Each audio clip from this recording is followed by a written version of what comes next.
genre humain, Dieu revêt de tes péchés, en a mis sur nos chemins le Seigneur Jésus, son Fils. Puisque Dieu nous a aimés jusqu'à nous donner son Fils, ni la mort ni le péché ne sauraient nous arracher à l'amour qui vient de lui. Au grand arbre de la croix, l'amertume n'a pas cours, l'innocent qui souffre là nous révèle pour toujours que les pauvres sont aimés. Puisque Dieu nous a aimés jusqu'à nous donner son Fils, ni la mort ni le péché ne sauraient nous arracher à l'amour qui vient de lui. Au nom du Père et du Fils et du Saint-Esprit, Amen. la grâce de Jésus le Christ, notre Seigneur, l'amour de Dieu le Père et la communion de l'Esprit Saint soient toujours avec vous. Et avec votre esprit. Frères et sœurs, dans ce troisième dimanche de Carême, quelle joie de commencer notre messe en chantant « Puisque Dieu nous a aimés ». Ni la mort ni le péché ne sauraient nous arracher de cet grand amour qui nous rassemble ce soir. Nous entrons dans cette communion, dans cette Eucharistie pour célébrer la messe et nous reconnaissons que nous sommes pécheurs. Et ensemble nous disons: je confesse à Dieu Tout-Puissant, je reconnais devant vous, frères et sœurs, que j'ai péché en pensée, en parole, par action et par omission. Oui, j'ai vraiment péché. C'est pourquoi je supplie la bienheureuse Vierge Marie, les anges et tous les saints, et vous aussi, frères et sœurs, De prier pour moi, le Seigneur notre Dieu. que Dieu Tout-Puissant nous fasse miséricorde, qu'il nous pardonne nos péchés et nous conduise à la vie éternelle. Amen.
Prions ensemble. Seigneur Dieu, source de toute bonté et de toute miséricorde, tu nous as montré comment guérir du péché par le jeûne, la prière et le partage. Accueille favorablement l'aveu de notre faiblesse. Et puisque nous prenons humblement conscience de nos fautes, que ta miséricorde nous relève sans cesse. Par Jésus-Christ, ton Fils, notre Seigneur, qui vit et règne avec toi dans l'unité du Saint-Esprit, Dieu pour les siècles des siècles. Amen.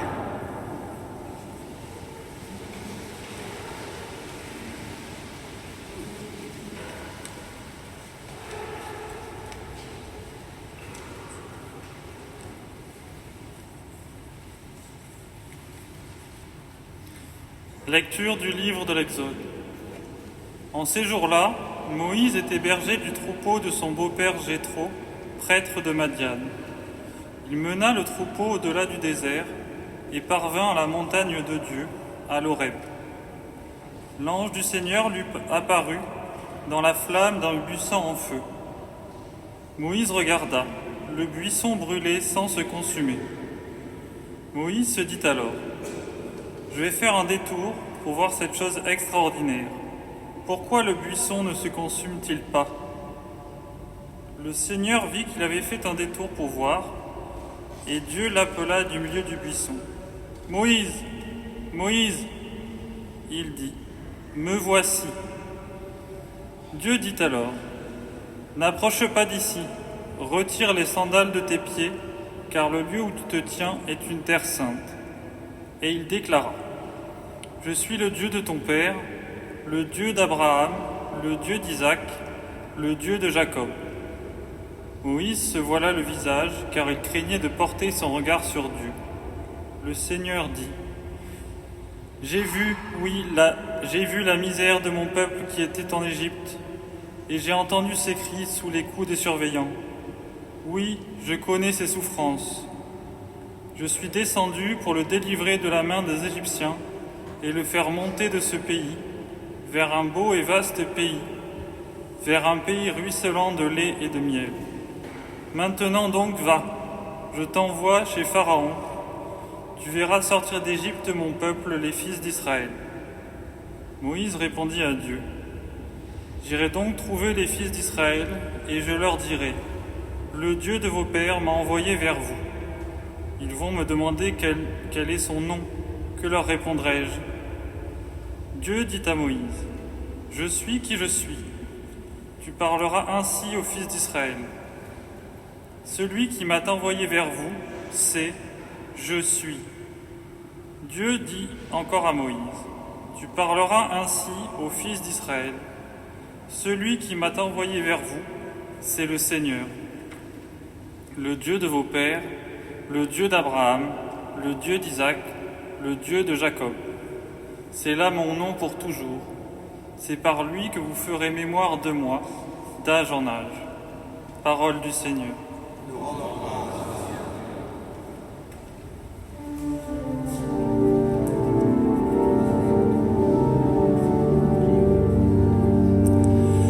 Le Seigneur est tendresse et pitié.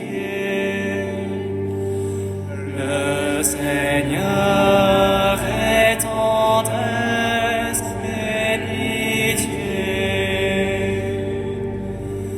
Bénis le Seigneur, ô mon âme.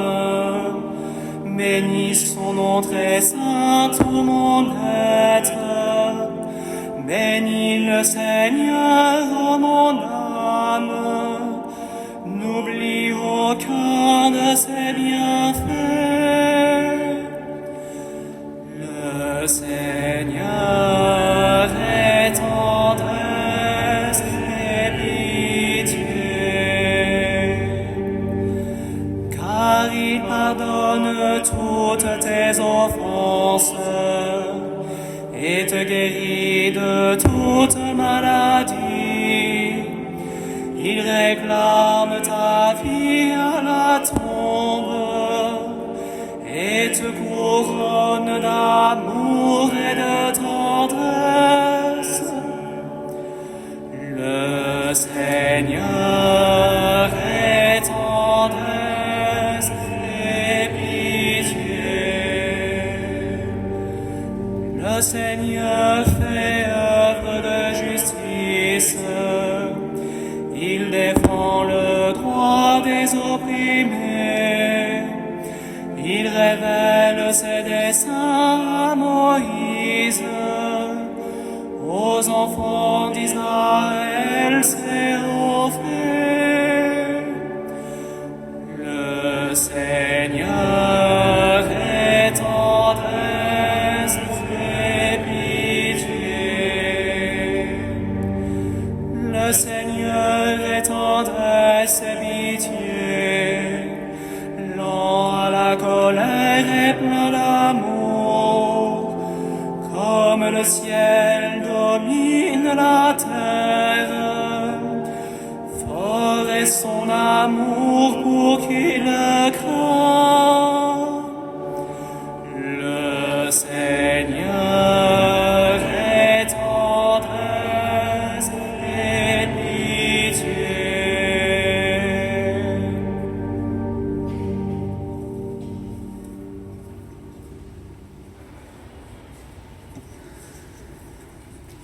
De la première lettre de saint Paul apôtre aux Corinthiens. Je ne voudrais pas vous laisser ignorer que lorsque, de la sortie d'Égypte, nos pères étaient tous sous la protection de la nuée et que tous ont passé à travers la mer.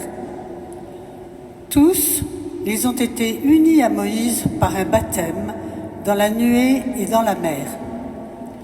Tous, ils ont mangé la même nourriture spirituelle.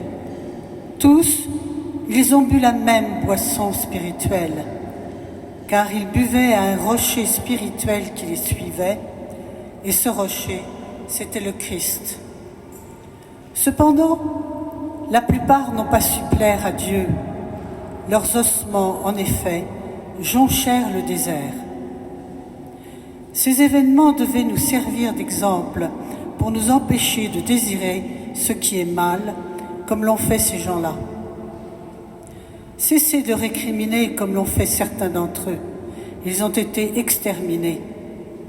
Ce qui leur est arrivé devait servir d'exemple, et l'Écriture l'a raconté pour nous avertir. Nous qui trouvons à la fin des temps, ainsi donc celui qui se croit solide, qu'il fasse attention à ne pas tomber. Parole du Seigneur.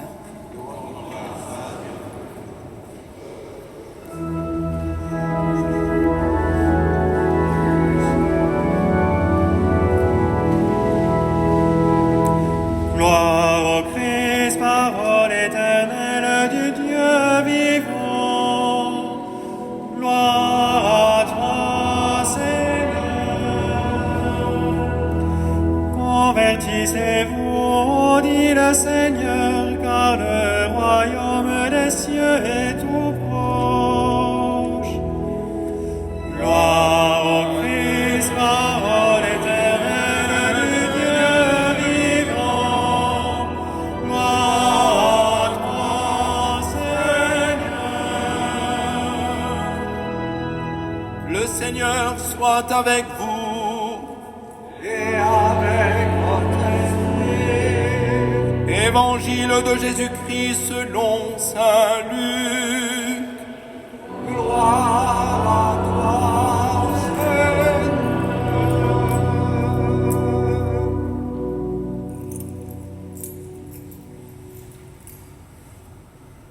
Un jour, des gens rapportèrent à Jésus l'affaire des Galiléens que Pilate avait fait massacrer, mêlant leur sang à celui des sacrifices qu'ils offraient. Jésus leur répondit : « Pensez-vous que ces Galiléens étaient de plus grands pécheurs que tous les autres Galiléens pour avoir subi un tel sort ? Eh bien, je vous dis, pas du tout. Mais si vous ne vous convertissez pas, vous périrez tous de même. » Et ces 18 personnes tuées par la chute de la tour de Siloé, pensez-vous qu'elles étaient plus coupables que tous les autres habitants de Jérusalem ? Eh bien, je vous dis, pas du tout. Mais si vous ne vous convertissez pas, vous périrez tous de même. Jésus disait encore cette parabole. Quelqu'un avait un figuier planté dans sa vigne. Il vint chercher du fruit sur ce figuier et n'en trouva pas. Il dit alors à son vigneron : « Voilà 3 ans que je viens chercher du fruit sur ce figuier et je n'en trouve pas. Coupe-le. À quoi bon le laisser épuiser le sol ? » Mais le vigneron lui répondit, « Maître, laisse-le encore cette année, le temps que je bêche autour pour y mettre du fumier. Peut-être donnera-t-il du fruit à l'avenir, sinon tu le couperas. » Acclamons la parole de Dieu. Louange à toi, Seigneur Jésus.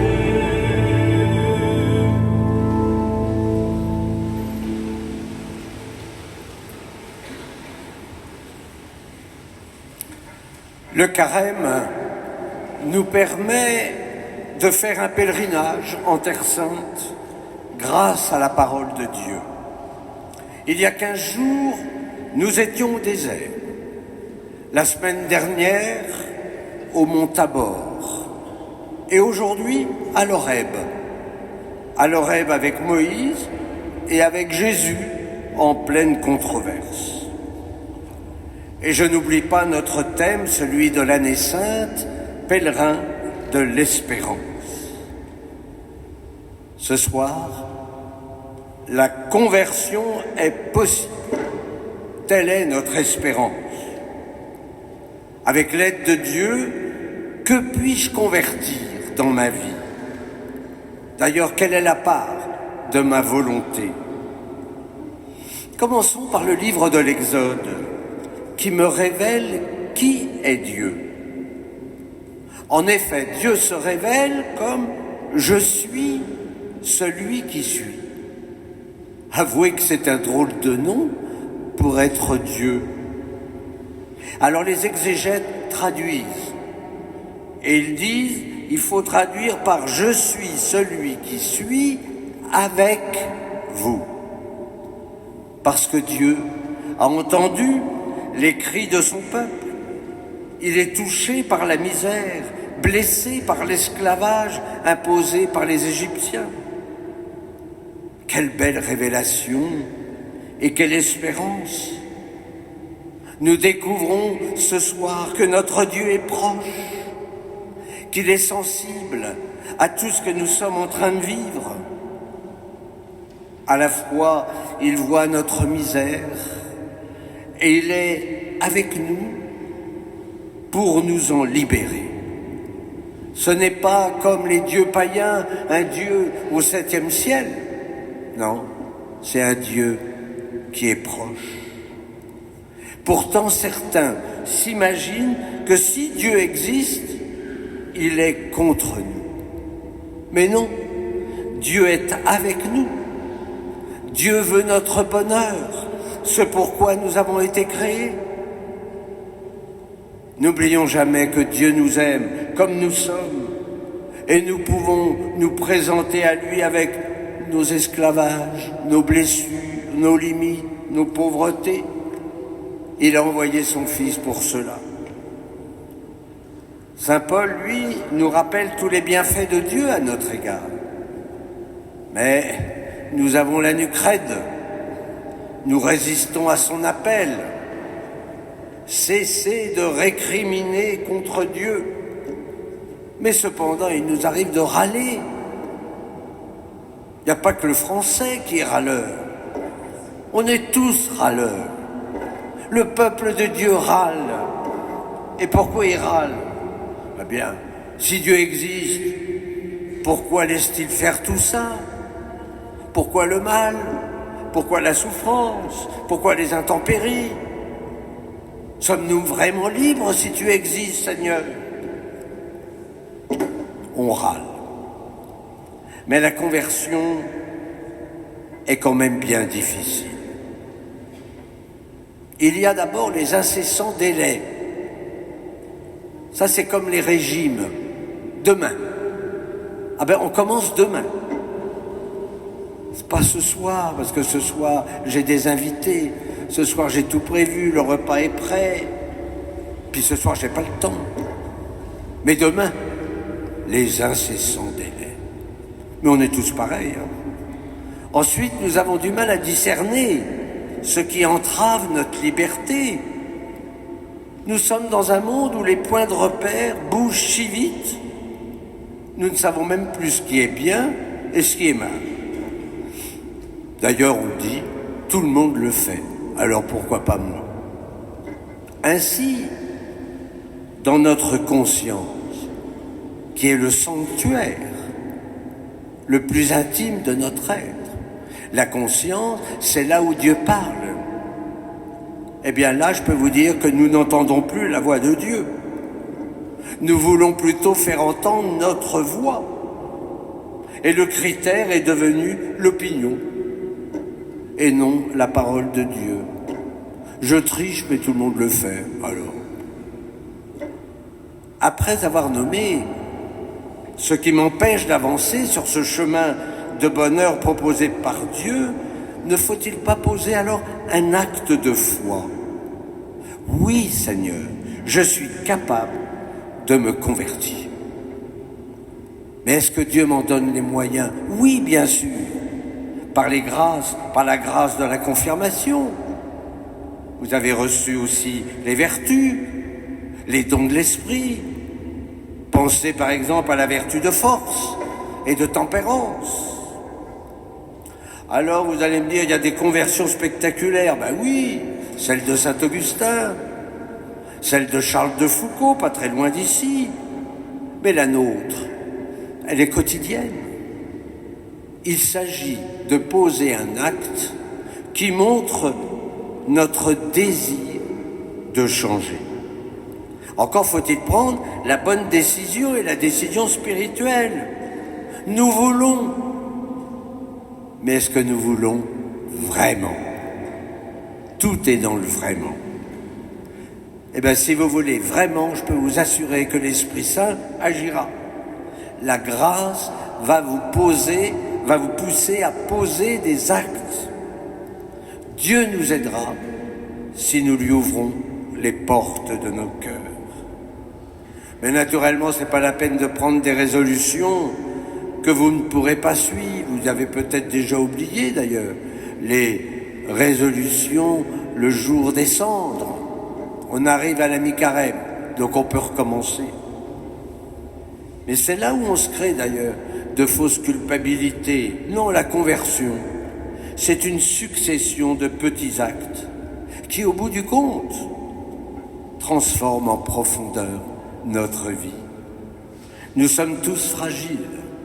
Certains ne le pensent pas, mais nous avons écouté saint Paul. Celui qui se croit solide, qu'il fasse attention à ne pas tomber. Surtout, ne faisons pas le malin. Quant à l'Évangile, il fait grandir notre espérance. Voilà 3 ans que je viens chercher du fruit de mon figuier et je n'en trouve pas. Que de carême, sans aucun fruit. Je suis sûr que j'entendrai dans 15 jours, 3 semaines. Ah, mon père, le carême est passé si vite, je m'en suis même pas aperçu. Ah ben oui, ça naturellement, il passe vite. Mais qu'est-ce que j'ai fait? Rien. Oh, rien. Alors on entend le vigneron dire, allez, laisse-le encore cette année. Peut-être donnera-t-il du fruit à l'avenir, au prochain carême. Quand je vous dis ça, naturellement, ne baissez pas les bras, hein. C'est dès maintenant que vous pouvez faire des efforts. Mais Dieu est patient. La conversion, c'est toujours un commencement, mais on ne recommence jamais à zéro. Il faut faire mémoire de nos petites victoires. L'espérance, c'est la vertu de la fragilité et de l'impuissance. C'est pas la vertu de l'héroïsme. Alors ce soir, ne baissons pas les bras, continuons le combat spirituel, en communion d'ailleurs avec nos catéchumènes qui ont vécu leur premier scrutin ce matin. Dieu ne veut pas la mort du pécheur. Alors pour vous redonner de l'espérance et un peu de punch spirituel, je vous redonne ce qu'aimait dire Sainte Thérèse d'Avila, la sainteté, c'est de tomber et de se relever. Amen.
Relevons-nous et professons notre foi avec le symbole des apôtres.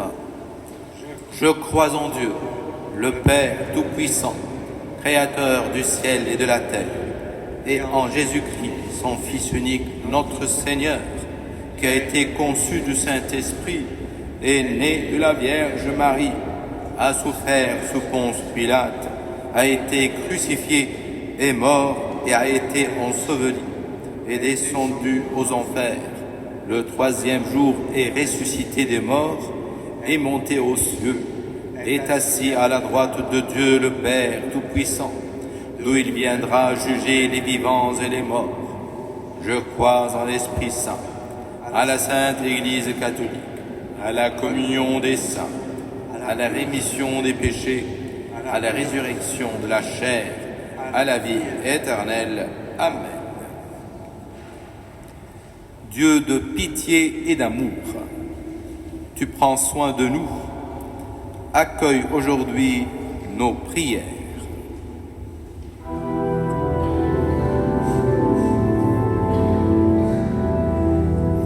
Entends nos prières, Seigneur, exauce-nous. Entends nos prières, Seigneur, exauce-nous. Prions pour l'Église et tous les catéchumènes qui sont en route vers la nuit de Pâques et le baptême. Que le Seigneur nous aide à les accueillir au sein de notre communauté et à les accompagner avec bienveillance dans ce chemin de conversion. Seigneur, nous te prions.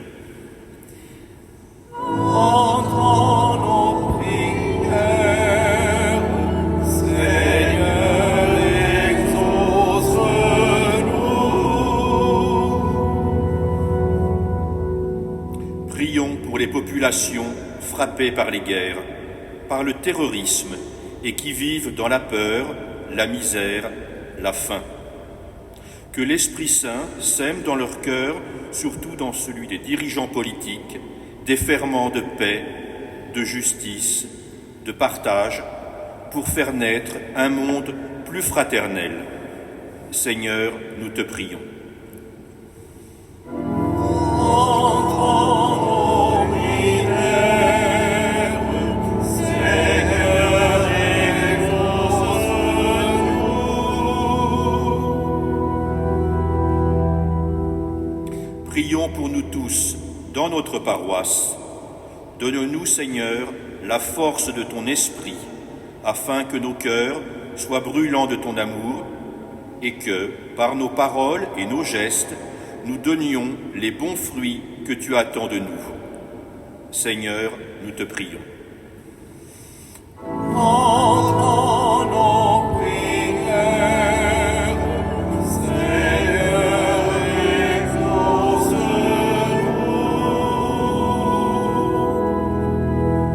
Seigneur Dieu, daigne exaucer nos demandes afin que ton peuple, porté par ton amour, se prépare dans la joie de la conversion à célébrer le mystère pascal par Jésus-Christ, notre Seigneur.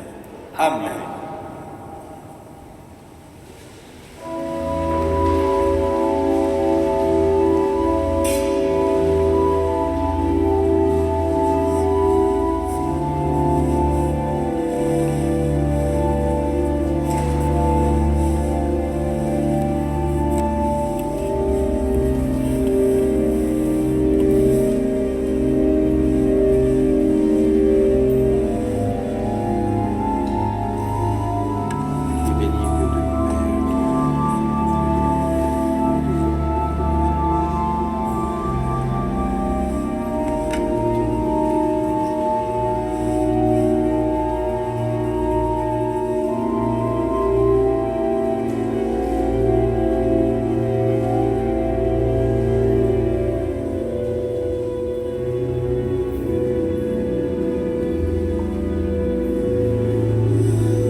Priez, frères et sœurs, que mon sacrifice qui est aussi le vôtre soit agréable à Dieu le Père Tout-Puissant.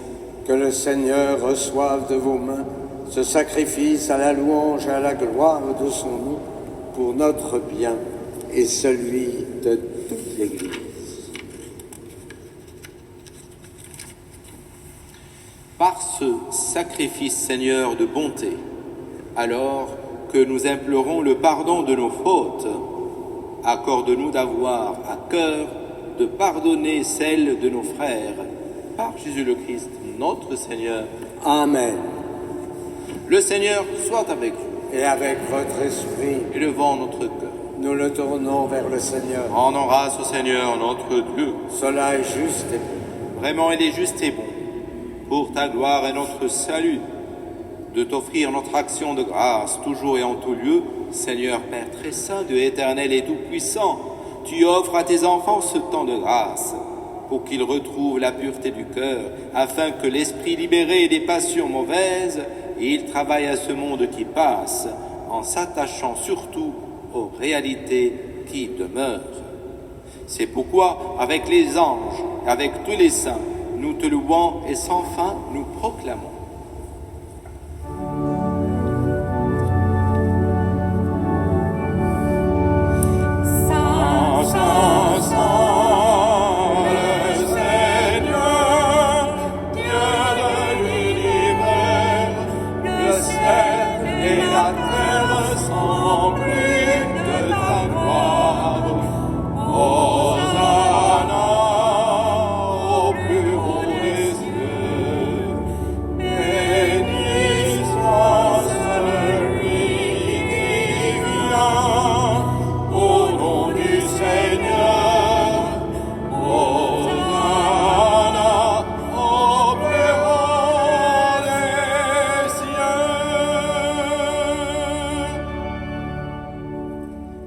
Qui est vraiment saint, toi qui es la source de toute sainteté, Dieu notre Père, nous voici rassemblés devant toi et dans la communion de toute l'Église, nous célébrons le jour où le Christ est ressuscité d'entre les morts. Par lui que tu as élevé à ta droite, nous te prions. Sanctifie ces offrandes en répandant sur elles ton esprit, qu'elles deviennent pour nous le corps et le sang de Jésus le Christ, notre Seigneur.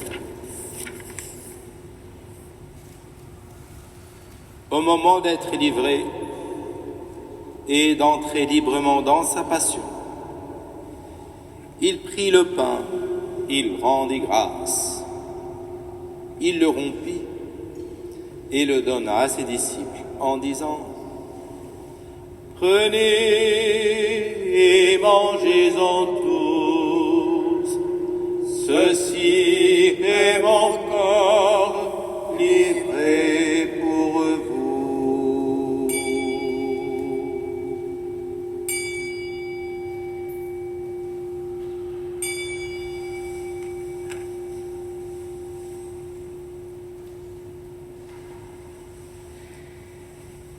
De même, après le repas, il prit la coupe. De nouveau, il rendit grâce et la donna à ses disciples en disant : Prenez et buvez-en tous, car ceci est la coupe de mon sang, le sang de l'alliance nouvelle et éternelle, qui sera versé pour vous et pour la multitude en rémission des péchés. Vous ferez cela en mémoire de moi.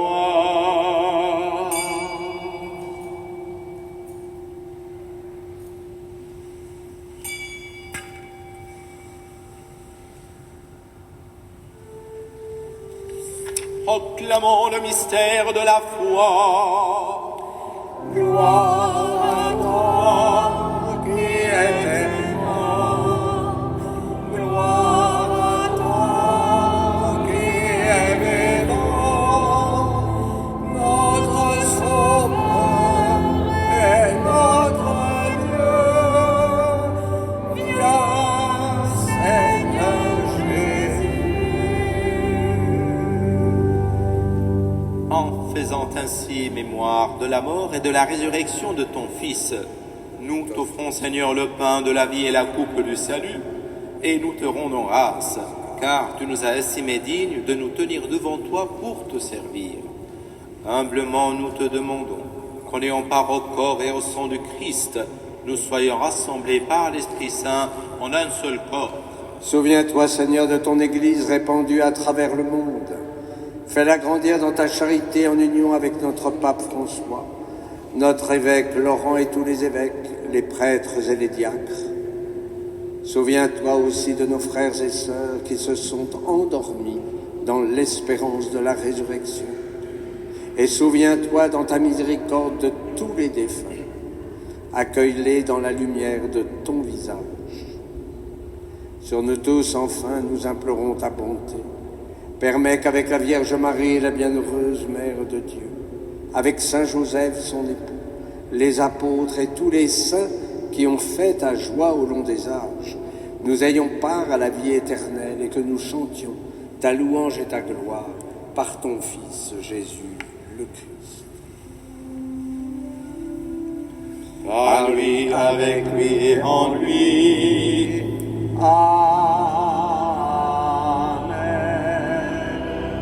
À toi, Dieu le Père Tout-Puissant, dans l'unité du Saint-Esprit.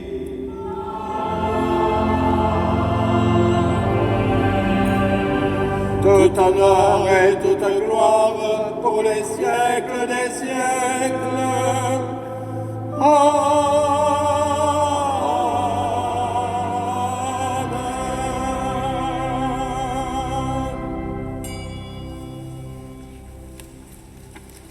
Comme nous l'avons appris du Sauveur, et selon son commandement, nous osons dire: Notre Père qui es aux cieux, Que ton nom soit sanctifié, que ton règne vienne, que ta volonté soit faite sur la terre comme au ciel. Donne-nous aujourd'hui notre pain de ce jour. Pardonne-nous nos offenses, comme nous pardonnons aussi à ceux qui nous ont offensés.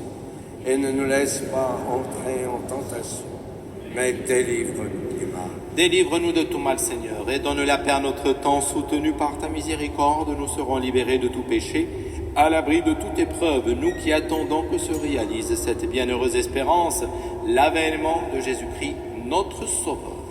Car c'est à toi qu'appartiennent le règne, la puissance et la gloire pour les siècles des siècles. Seigneur Jésus-Christ, tu as dit à tes apôtres: je vous donne la paix, je vous laisse ma paix. Ne regarde pas nos péchés, mais la foi de ton Église, pour que ta volonté s'accomplisse. Donne-lui toujours cette paix et conduis-la vers l'unité parfaite, toi qui vis et règnes pour les siècles des siècles. Amen. Que la paix du Seigneur soit toujours avec vous. Et avec votre esprit. Frères et sœurs, dans la charité du Christ, échangeons un signe de paix.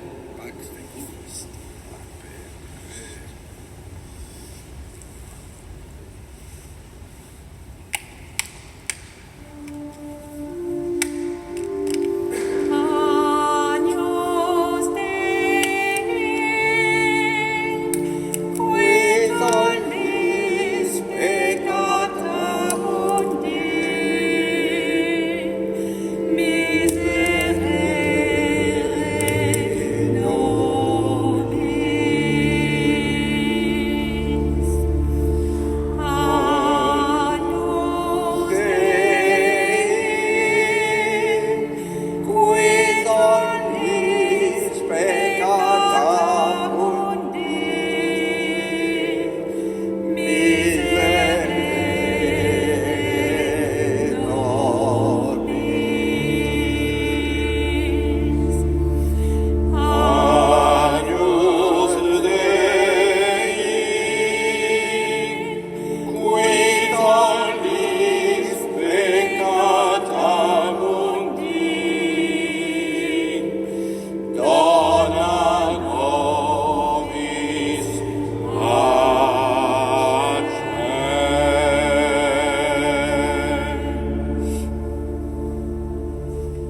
Voici l'agneau de Dieu. Voici celui qui enlève les péchés du monde. Heureux les invités au repas des noces de l'agneau. Seigneur, je ne suis pas digne de te recevoir, mais dis seulement une parole et je serai guéri. que le corps et le sang de Christ nous gardent pour la vie éternelle. Amen.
Ensemble, nous rendons grâce au Seigneur.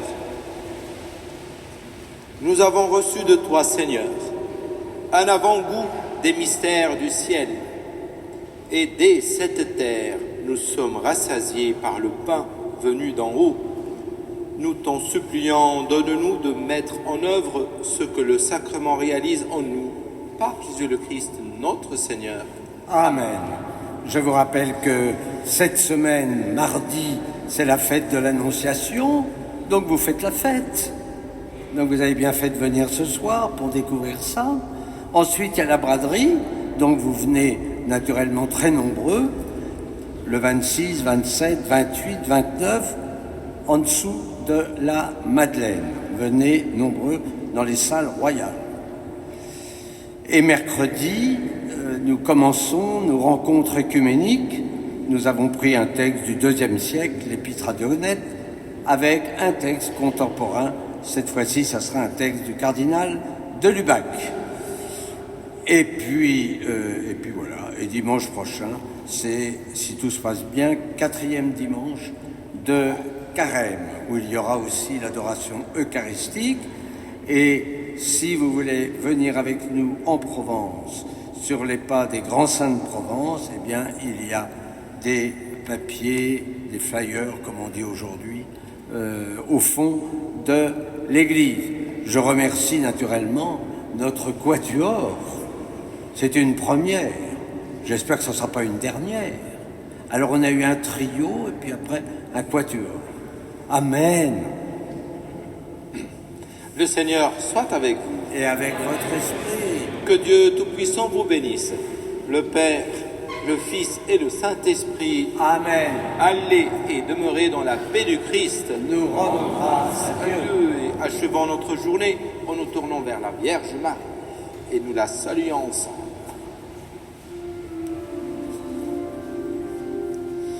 Ave Regina Caelorum.